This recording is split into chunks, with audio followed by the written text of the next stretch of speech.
এই পেশেন্টের 40 অবধি রিমিং করেছে, এখন রিমিং করছিলাম, ঠিক আছে। এই যে রিমার দিয়ে রিমিং করছিলাম, সব প্রথমে 15, 20, 25, 30, 35, 40 করে রিমিং করেছি। এরপরে সোডিয়াম হাইপোটিক ইরিগেশন করবো, হাইড্রোজেন পারক্সাইড বেটাডিন দিয়ে ইউজ করেছি, আর ইরিট ইউজ করেছি, ক্যালসিফাইড ক্যানাল থাকলে ওটাকে খুলে যায়। আর এরপরে কাটিং করে মাপ নেব, যখন লাস্ট দিনে অবস্টিরেশন করে স্টোনটা বসিয়ে দেবো। এই পেশেন্টের 40 অবধি রিমিং করেছে, এখন রিমিং করছিলাম, ঠিক আছে। এই যে রিমার দিয়ে রিমিং করছিলাম, সব প্রথমে 15, 20, 25, 30, 35, 40 করে রিমিং করেছি।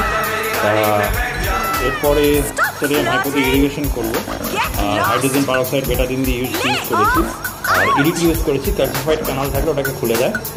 আর এরপরে কাটিং করে মাপ নেব, ওকে। যখন লাস্ট দিনে অবস্টিরেশন করে স্টোনটা বসিয়ে দেবো।